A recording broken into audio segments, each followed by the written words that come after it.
Hello, everybody. Terrence Lehue here with another episode of the Intellectual Agrarian Podcast, where we talk philosophy from the farm. Our guest today is Garth Brown from Cairncrest Farms in Winfield, New York, and together we'll be discussing what led him and his brother to start farming, experimenting with Cowbro Science, agrarianism in today's culture, and much more. So don't miss this episode with Garth Brown.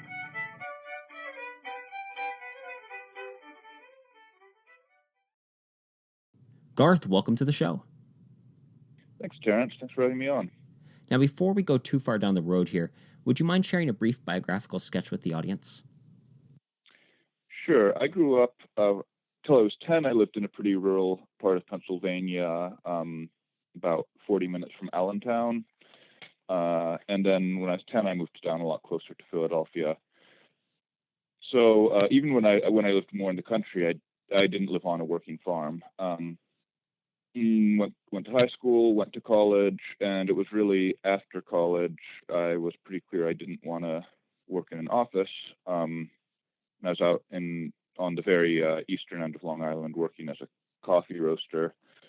My wife was an incredible painter, and she had an artist's residence, so we got to live out there in a house. And I was working for a coffee roaster and also an oyster farmer, and friends with a number of other farmers out there, berry farmers, and there's a lot of wine out there. So it's an interesting combination of touristy and agricultural still. And that's where we really started thinking about farming in a more serious way. Now, I'm curious. Tell us a little bit about the farm. Where is it located? What do you guys raise? How do you raise it? We are located in central New York. If you look at a map of New York and put your finger in the very middle of it, that's where we are. We're 15 minutes from Cooperstown. That's the closest place most people have heard of, and about 4 hours from New York City. We raise beef, pork, lamb, and this summer we're going to start doing some eggs too. Mm-hmm. As far as production models go, we've had a lot of discussions about what I think most small farmers do about exactly how to translate your values into the particular practices, and just into particular practices on your farm, mm-hmm. in the reality of the agricultural landscape you're in. And for us, we have settled on, for the time being, just being very committed to 100% grass-fed for ruminants and truly pastured for pigs and poultry. Meaning, not just they have outdoor space, but we really want, in the growing season, our pigs are out and we move them regularly so that they have fresh forage, and we're going to do the same thing with our eggs. So and then we've been buying poultry that we retail to our customers from another farm, and that is, he only produces the poultry meat seasonally, because around here you only have pasture for a number of months every year. So mm-hmm. that's the main thing. And then we buy grain locally as well, but really trying to keep everything pasture-based.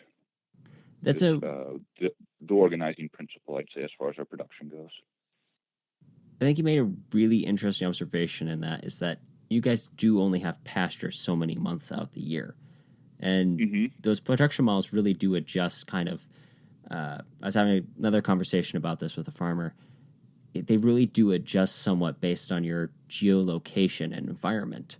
That's one of the nice things about local food, is that you get that variety based on mm-hmm. area and location.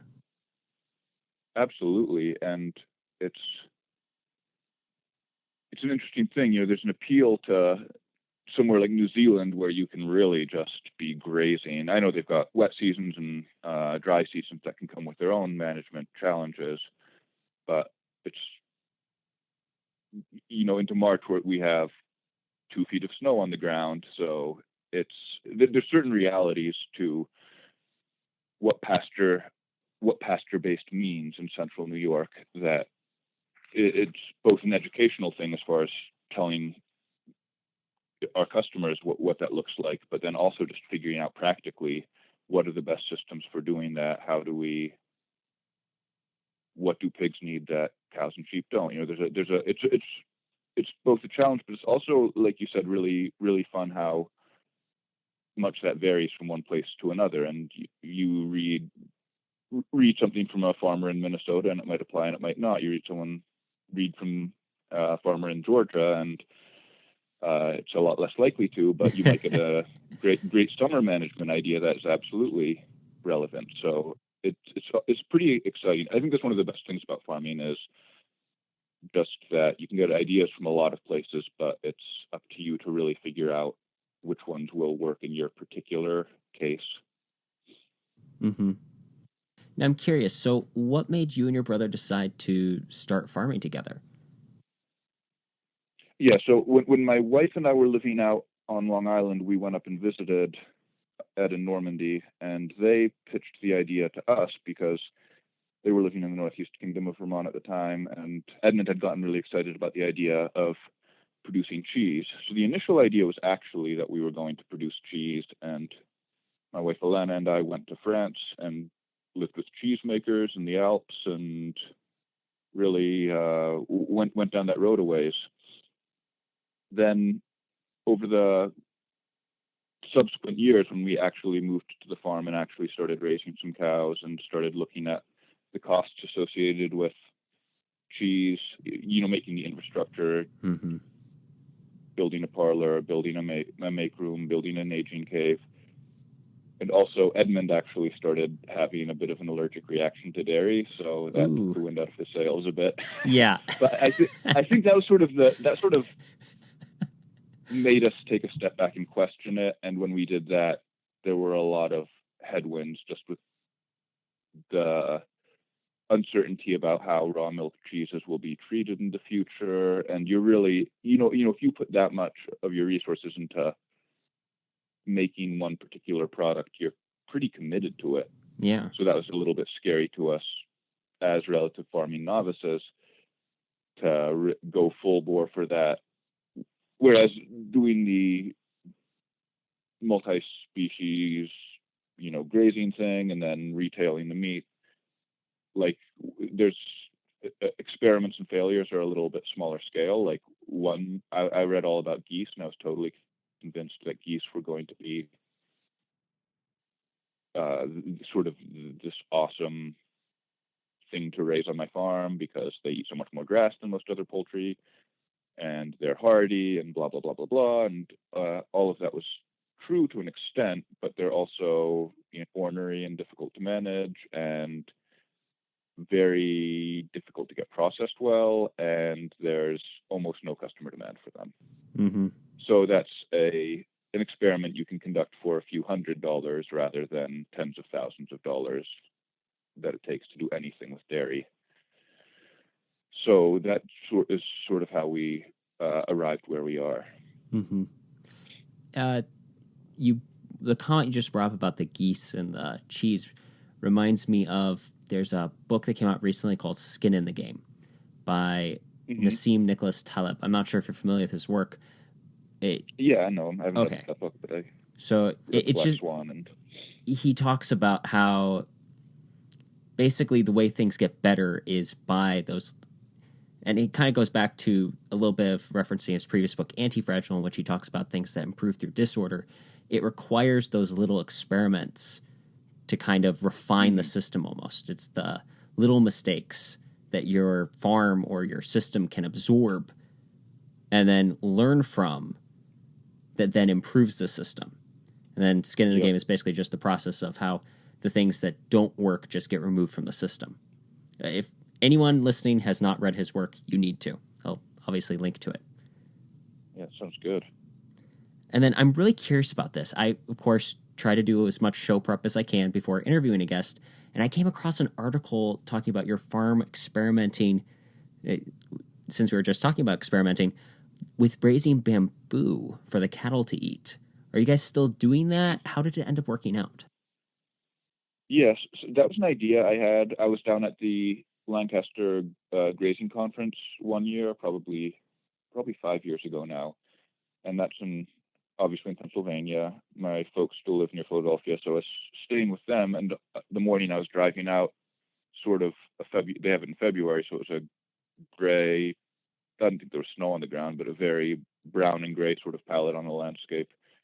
Then going down the highway, there was just these patches of deep emerald bamboo, just sporadically, that people had probably planted as ornamentals or whatever. And it was very striking, and thinking as a farmer, like, that looks like it's got some feed quality. And I got back to New York and started researching it. I found one study that was done in West Virginia, I believe, with goats that seemed promising, but there really wasn't a lot. There's a lot of anecdotal stuff about farmers in Asia using it as fodder. And recently I read an article about some of the huge bamboo forests in China actually being threatened by continuous grazing, just people turning their livestock into it. So there was enough anecdotal evidence to suggest that it was worth a try, because bamboo has some really attractive qualities. Like, it basically, unlike anyone who's familiar with rotational grazing, grass has a peak palatability. Yeah. When it has the highest, feed quality, and if you don't get your cows on it, it starts declining pretty quickly as it puts energy into making a seed head, and it gets a lot stemmier. Bamboo pretty much puts on more and more leaf growth throughout the season. And like we were talking about earlier, the challenges of being a grass-based farm in central New York, it's a tall plant. It's evergreen. It's not quite evergreen here. It actually dries off and loses its leaves, and its leaves dry down in February usually. It stays green a lot deeper into winter than most anything else, and it's stocky, so it'll stand up above the snow. So my idea is to use it as a season extender. Let us routinely graze into January or February. And so I'll take credit for the idea, but Edmund has actually done most of the work as far as establishing it and fertilizing it. And I think it's pretty promising. We have finally got a patch big enough that we took a 10 by 10 square and defoliated it as we would expect cows to, and did a forage analysis and estimated 3.5 tons of dry matter per acre of available forage, which is, relative to hay ground around here, a fine yield, especially if you could have the cows doing the harvesting rather than machines. That's always really nice. So, yeah, so I think it still has promise. I'll tell you, if I was in Pennsylvania, if I was just a bit farther south, I think it has huge promise for climates that are just a little bit warmer than ours, because we're really limited. There's a handful of species of bamboo that can survive our climate, and even few. We found one or two that really seem to actually do pretty well here. Whereas if you go just a little bit warmer, get into zone 6, 5, 6, and there you can grow a ton more bamboos, and they'll grow a lot more vigorously. So I think for farmers in Pennsylvania and part south, as both a drought buffer and a winter feed source, it has huge potential. I don't want to oversell it. They're still big, because so few people have really done anything with it. There's some questions to answer. The hardest one is just establishment. It's really hard to, once you have it established, it's very persistent, as most people who've dealt with it knows. But it's expensive to get it established. We haven't figured out a cheap way to, like, we would like to be planting acres of it, but it's just, we don't know how to do that economically yet. Well, I just think it's one of those interesting ideas. I was reading another favorite author of mine, Ryan Holiday, and he mentioned something about basically do interesting things is one of the best ways to just in general get notoriety, but it's also one of the best ways to just kind of have a better life almost. I'm always excited when I hear a farmer that they just try something different. I mean, use as an example, Benjamin Hartman, who wrote The Lean Farm. Hmm. He took a method that most people hadn't thought of applying to farming, and he just said, hey, I'll try it on my farm. And now he's got 2 books and is teaching courses on this stuff. So Yeah. it's trying out those little things, those little experimentations. Yeah, and I think that's one of the really, Edmund and I call it Cowbro Science. I love that. Because it's, it's not real science. It's not, it's, if you're, there's no way to like actually control as well as you should, but it's one of the little joys of being a farmer is just having an idea and trying it, and almost always it doesn't work. But when something kind of works or is promising enough to keep pursuing, it's really a lot of fun. And just that sort of spirit of inquiry is enjoyable. I think, like you were saying, I think it makes life better just to have curiosity and ideas, and then to be able to pursue them. Now, my next question here, you have a degree in English, and it's very telling I was reading over your blog, and most farms that I look at their websites and they have a blog, they're like 2 posts, like 2 months apart from the date when the farm started. Mm-hmm. And then like 1 published a year later.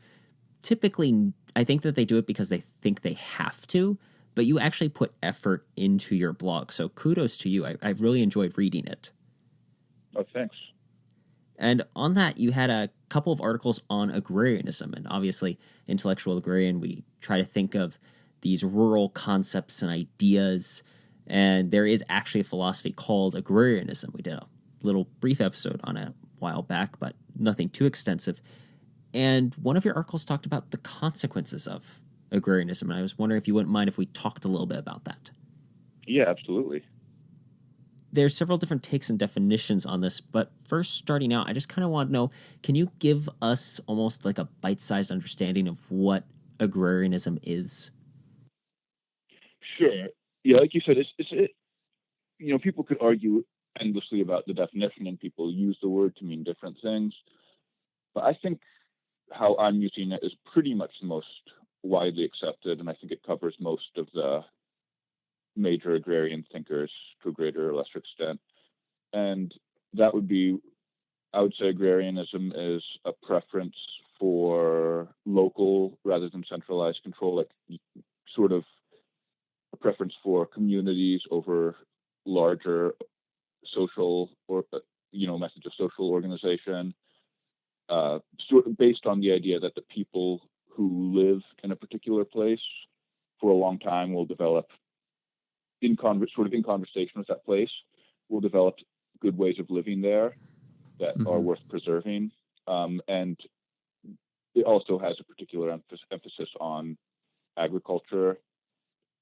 So the idea would be small agricultural communities are sort of the best way for people to live, both as a means to freedom and liberty politically, but also I think agrarianism usually has a more sort of metaphysical or at least anthropological sense, like that it somehow is the best way the way to be most fully human is to live close to the land. There's like in one of my articles, I had that quote from Cato where he's saying that farmers are the bravest and sturdiest men. Like this idea that farming and everything, or being close to the land, somehow makes people honorable and hardworking and clear-eyed and all of these desirable characteristics that are lost if social organizations get too big. Mm-hmm. So that's sort of how I would define it. I remember actually coming across that quote before. There was a very short-lived series we did here called Plowing Through History, where we tried to look at what was all this history people know about, what were farmers doing that time? And we came across that quote by Cato. And I think that it's worth noticing that even then, we go on and on about how we advance as society. That's kind of like, as Taleb would say, the Soviet Harvard mental mindset is, we've just evolved these we're so much better this year than we were last year. And yet, if you look through their writings, in the Roman times, they were saying almost the exact same things they do now. We were saying before, life kind of rhymes at times. And I just find it amusing that even back then in Roman times, they're saying the exact same things about farming almost that we do now. Yeah.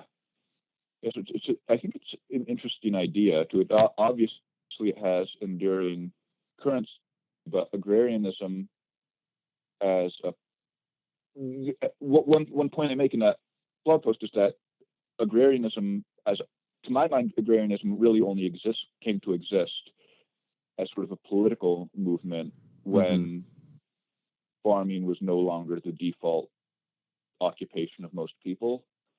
I think it arose as a response to industrialization, largely, when those communities were threatened. Like for most people, through most of history, it just would be a fact that you lived in a small, probably agricultural or pre-agricultural, more of a tribal group, but just a small agricultural communities were most people's lived experience up until when the mid 1800s, at least for us in America. So I think it was when industrialism started pulling huge numbers of people out of the country that there was more of an organized political push to say, oh no, it's better for people to live in the country in these communities than in more urban centers. And I want to be very clear right now that I am pretty deeply ambivalent about this sort of agrarianism I'm discussing. It's hard for me because I think like a lot of people, like a lot of at least farmers, I really love Wendell Berry and his ideas, and I think he's just a great thinker and a great writer.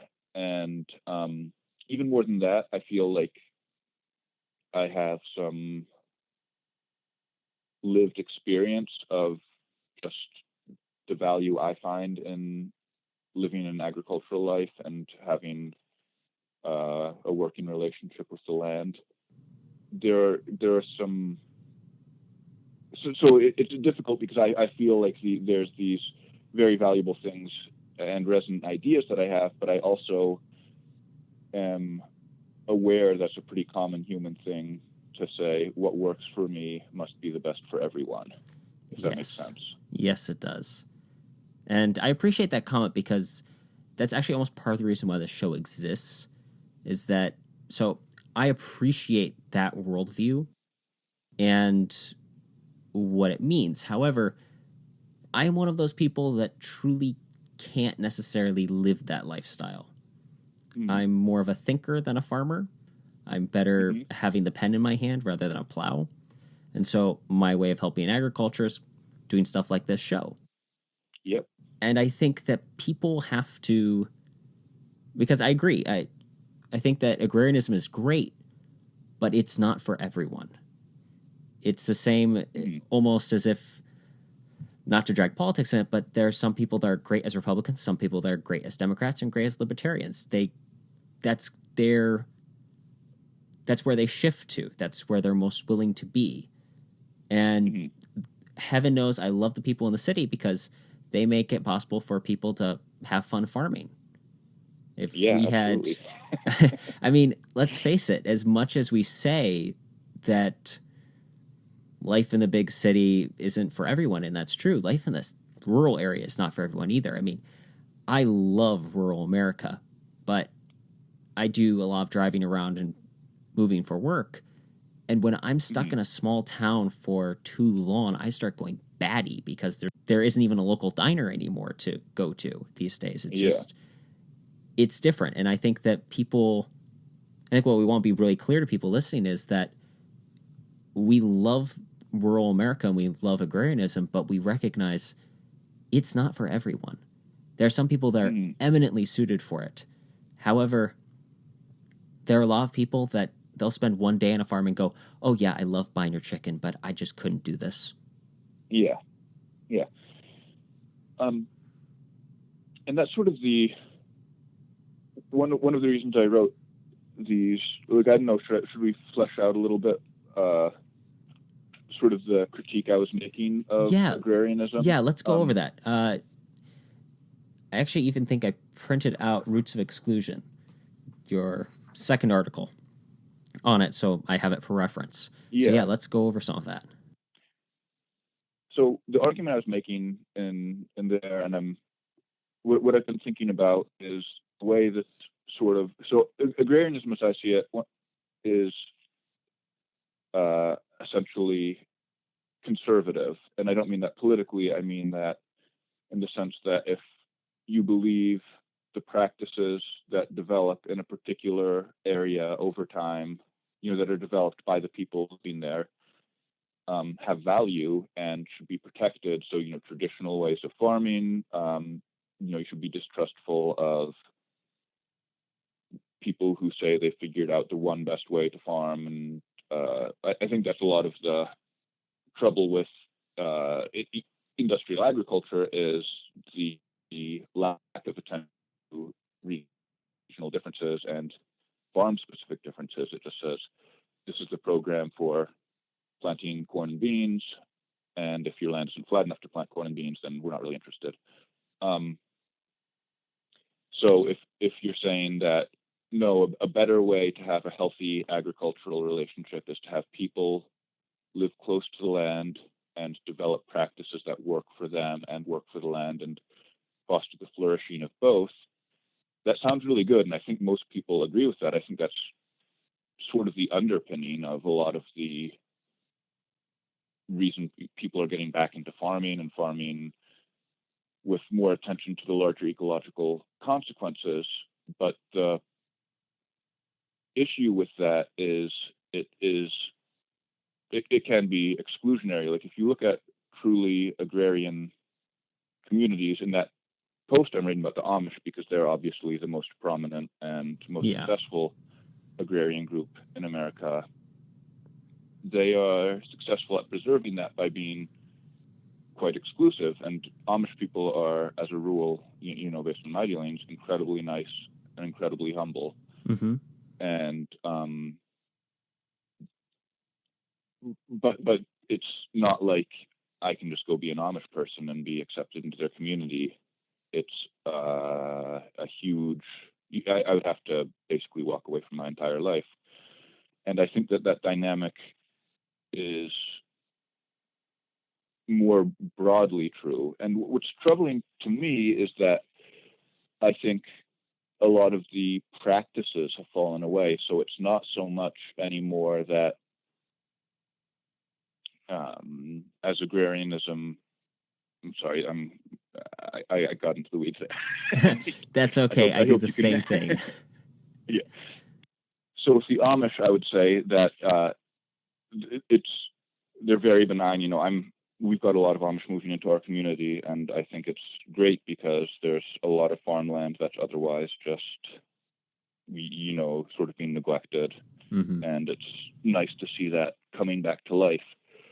But when I think of sort of this new agrarianism and what the agricultural communities of the future are going to look like, it's a tricky thing, because a lot of the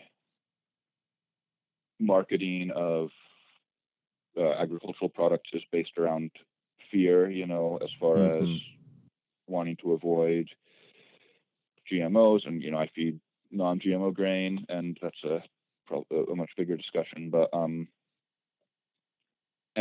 fears of GMOs and industrial agriculture and tainted food and food from China and all these other things that I think have validity to them. Like, they're not baseless fears, but it's also, I think, an unhealthy way to organize a movement if it's about sort of like purity and exclusivity of practices. Mm-hmm.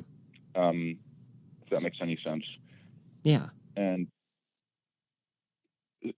so I think the balancing act for agrarianism is how do we take care of the land and the ecology, and like you were saying, how do we take care of the communities? Like it's a bad thing that so many small towns no longer even have a general store or a diner. So how do we take care of those while also being attentive to the larger urban communities that we frankly rely on for our customers? And how do we build positive relationships founded on working towards a future rather than reacting to the scariest thing that Monsanto is doing or whatever. You make a really good point about that. Most of our agriculture is too often based on, well, at least most of our marketing is based on, okay, this is the really big scary thing, and if you buy our food, you won't have to worry about this really big scary thing. Buy now today. You can order in 4 different sizes. That tends to be, the hopeful part of me sees that as being something that I think more newer farmers do, not to bash newer farmers, but because that's the only thing that they really, because they're inexperienced at that point, they know about it. I think that as they go on, because like just use Joel Salatin as an example, he doesn't talk about what isn't in his food as much as these are the benefits you get from eating my food. Yeah. And absolutely. so I'm hoping that as time goes on, the problem is though now we have all these big guys getting in the pond. I mean, let's look at Whole Foods was purchased by Amazon. That's just one example of how these large companies are kind of starting to lumber into organics and sustainability. And they're like, oh, how do we sell this? People are afraid of GMO, right? Okay, so all of this is non-GMO. It's this, it's that. Let's shove it down their throats. And that creates that ecology of fear almost, just trying to scare you into buying the product. And that's never really a great way to retain customers. Yeah, and honestly, I think that is a bigger problem than what I'm writing about, at least as far as agriculture in particular goes. Because, like, I think it's sort of to have a healthy food system. I think the rural places and the urban places need each other. They need to be balanced. Yes, and what I think is problematic about agrarianism thought, particularly with its preference, like with the ideas like, city folks just don't get it. There's something authentic about living in the country that is inaccessible to people living in a urban area, is that I think and I'm sure there are stereotypes the other way about rural people being all backwards and hayseeds and hillbillies and everything. Yeah, exactly. So I think that those are very corrosive to an effort to the sort of integration and mutual respect that's necessary to build a healthy agricultural system. But I also think that the aspects you were just talking about, Whole Foods and Amazon, is a much bigger problem, because what I see is the largest. You'd asked me about or mentioned the blog, and one reason I'm fastidious about keeping up with that is because once we started retailing stuff, I realized pretty quickly that marketing is hugely important. Like, you can't just produce stuff and expect people to find you and buy it. You need to let people know what you're doing. And I went down a rabbit hole about marketing techniques and everything, and I got pretty depressed because a lot of it's really gross, and it is all a lot of it would be telling me I should be writing fewer lengthy blog posts about agrarianism and many more shorter blog posts about the 7 things Monsanto doesn't want you to know and why buying our ground beef will save you from them. And great improved SEO on that one. Yeah, exactly. So even more than sort of those, what I view as toxic relationships between rural and urban people, is just the challenge of having people simply care enough to be informed about agricultural topics, and in a deep way, so that they can make informed choices about what they buy. And I think that's part of our responsibility as farmers, is we have to do it, because we can't trust Whole Foods to do it or Amazon to do it. But it's a very, very challenging thing to do, especially it's just a matter of time. Like, who has the time to really sit down and figure out what they want to do with their food, when it's so much easier to just go to the supermarket and buy something with a label that seems like it's probably pretty good. That's a really good point. Most people, as you can probably appreciate as a writer, I really enjoy story and narrative, and I think that carries over in a lot of places in life. There's a book called Building a Story Brand that came out by Donald Miller. Great book, highly recommend it to anyone. We actually wrote an article on our other website, Farming the Dream, on it recently, called, just titled the article, Whose Story Is It Anyway? In the story brand framework, instead of using the hero's journey with the farmer as the hero, they place the customer as the hero. And I think that that's an excellent point that you just brought up, which is that most farmers tend to, especially ones that are a little bit less tactful with their agrarianism, they believe that they're the heroes in this. They're saving the world. They're the ones saving the environment. They're just casting their pearls before these swine of customers that don't truly appreciate who they are. That is totally the wrong impression to give customers if you want to keep customers.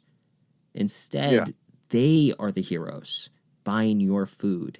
You're there as a guide, helping them, guiding them, helping share your narrative as a part of theirs, not here's my story, cram it down your throat.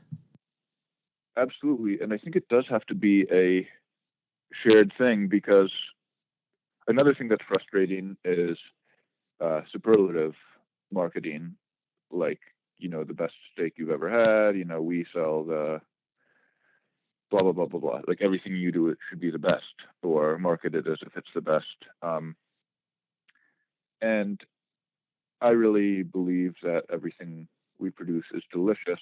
And I guess even more than, the quality of the stuff we sell is the practices we use. Like, sort of this race to purity, or these claims that we have the absolute best practices, beyond, or people who say, well, we're beyond organic standards can't touch what we're doing. And some of that's just downright deceptive when they're feeding conventional grain, but also I think there's a real danger in making huge or deceptive or unfounded claims about farming, because so many people are coming to small farms because of huge, deceptive, unfounded claims made to them by conventional agriculture. So I think, just as farmers,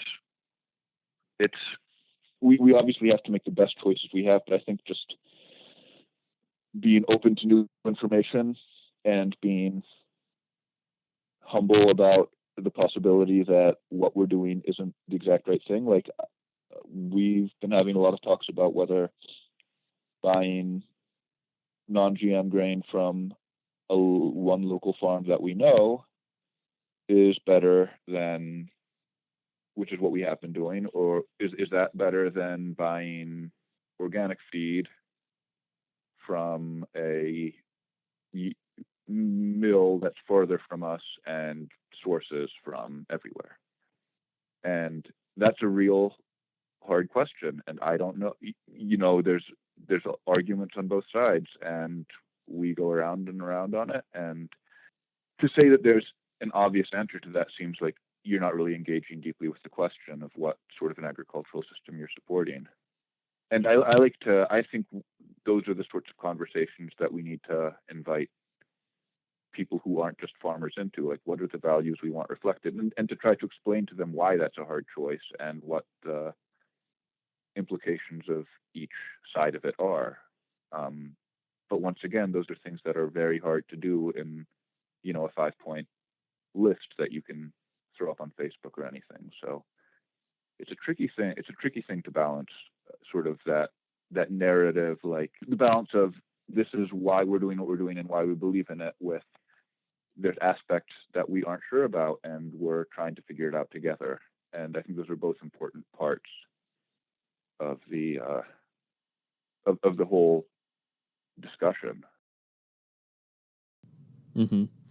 And I'm really glad that I think that it's a really important talk to have. I recently had a fallout with an acquaintance over I had referenced Jeff Bezos in something. And of course, I mean, heaven forbid that I should have touched anything that involved Amazon, but I mean, he was really angry with me over this. And I tried having a reasonable discussion. It just really didn't go very well. Yeah. But I think that really, once again, this is that where are you going to draw your lines? And if you do draw your lines tighter than most people, you have to accept, like, look at the Amish, just as an example. Even though they have very tight lines and restrictions on themselves, they do an excellent job of interacting with others in a very humble, kind, generous way. Most, not obviously, we're not going to make a judgment on everyone. I actually work in an Amish Mennonite community, which means they kind of look like the Amish, but they still drive cars, have cell phones, and use computers. Yeah. And I tell you what, they do a really good job of not judging everyone around them and all this stuff and they're people. I mean, that's the thing that we have to take away from that. They're people just like any of us. And so they have their mistakes and errors just as much as anyone. But if they, who put even more restrictions on themselves, can have open discussions on these things, why can't we? Yeah. Absolutely. Yeah, and that's one of the challenges, is just figuring out how to frame these discussions in a way that people can engage with, and that is complex enough to really address them, but simple enough that it's not something you need to spend 3 hours thinking about. But it's a really hard part of farming, but I think it's a very important one for people who are trying to come up with an alternate vision for what the future of agriculture should be.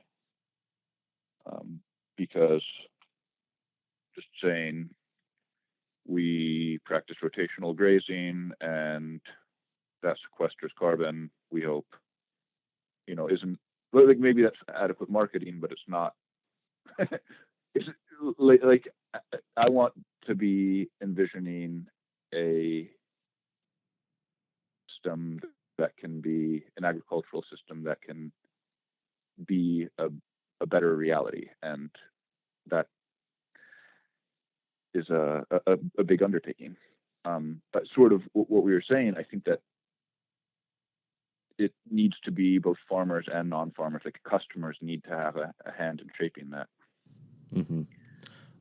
Well, and I don't want to beat this horse so that people who aren't a part of this industry are getting tired of listening to us, but I mean, look at just the organic standards being made. The National Organic Standards, love them or hate them, they were a response to both customer and farmer input.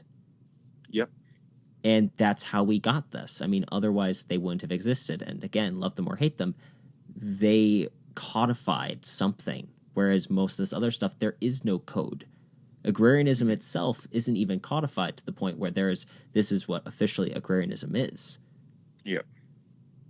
And we need that cooperation between the consumer and the farmer, just like a craftsman, because once again, farmers are craftsmen of a kind.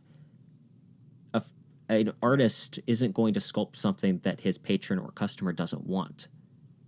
They have to know what their customers' wants, needs, and desires are, and do their best to provide that with the tools they have and in the best method possible. Absolutely. And I think one aspect to it, this is going out on a little bit of a limb, but the one we touched on this aspect of agrarianism, which is the idea that there's something really salutary to just human flourishing, to be close to the land, to live close to the land, to work close to the land. And even though I don't think that's true to the extent that everybody should be farmers, I do think it is like you can get something from going and visiting a farm that you can't get from reading all about it on a website and seeing the videos. Mm-hmm. So I think trying to figure out ways that it's enjoyable and pleasant and also real and accurate, for customers to come from wherever they are to the farm and see it and get a real sense of how it works and have just a celebration of the land together. I think that is a worthy goal on a lot of different levels. I don't know how I would prove this, but I think it would further a lot of the conversations we're having and just give. And I think it also would fulfill some of that deep human need that most or maybe all people have to just have time in nature and have time away from the rat race. Like I said, that's something that is probably a little harder to wrap your head around than just the more nuts and bolts of production and water quality and soil quality. But I think it's also a real critical aspect if we're going to try to have a healthy rural-urban relationship. And I couldn't agree with you more, because I think that, I always love when I use that word, I think, but if we look at some of the more successful farmers out there that are part of this movement, they're the farmers who have kind of opened up their farm more. They've developed that kind of relationship with their customers, where their customers do come to the farm, they visit, they see it. The farm is real to the customer. It's not just that picture on the package of the chicken when they buy it at Whole Foods. It's real. Mm-hmm. It's not an ethereal idea or concept. It's something they've seen. Yeah, and really that is the only thing I can think of that is an actual advantage we have over Whole Foods. Or something, yes. It's something that Whole Foods can't replicate. Yes. If someone comes to my farm and likes it and likes how I'm farming and says, I want to buy meat from that guy because I think he's doing a good job, then that's a relationship that Whole Foods cannot have. They can have pictures of people and they can talk about their practices, but that's the one thing that is impossible to duplicate. And then just speaking as a farmer, that's also a really wonderful thing for me too. Like I love it when someone comes to the farm and I get to see it through their eyes. Like it's an encouragement, and it's and then also it's a good reminder. Like people come in the winter, and last winter we had more pigs than we'd had before, and our housing wasn't as good, and we had wasn't up to the larger number of pigs, and we had a big mud area outside that I wasn't proud of, and I would still take visitors up to show them it, and I would say, this is the part of the farm I'm the least proud of. And knowing that I was going to show people that made me, incentive to have a much better pig housing situation this year for the winter. And then even that, people are accepting of it. Mm-hmm. They say, you're learning, and this is what you're doing. And so I think it's good for customers, but I think it's also really good for farmers to just look at their farm through the eyes of people who aren't on it every day. Mm-hmm. Garth, this has been a wonderful conversation. I think that the two of us could go on and on. I think we have gone on and on, Terrence. Very long time. I think you did a good job of wrangling me in when I got too far afield, but I've really enjoyed it. Well, thank you very much. Where can people go to learn more about you and your farm? Yeah, Cairncrest Farm, Cairncrest Farm. Just Google that, cairncrestfarm.com, and there's all the contact info, and there's lots of, probably more blog posts than anyone ever wants to read up there too. So, and we'll link all of that in the show notes. Thanks again, Garth, for being on the show. Yep, thanks, Terrence. Big thanks to Garth for being on the show today. You can check out their farm by going to their website and social media accounts, all of which can be found in the show notes below. Thanks, as always, for listening to the show. You can do us a big favor by subscribing on whatever podcast medium you use, and leave us a nice review, letting others know how great the show is. This has been Terrence Lehue and the Intellectual Agrarian Podcast, reminding you to keep farming the dream.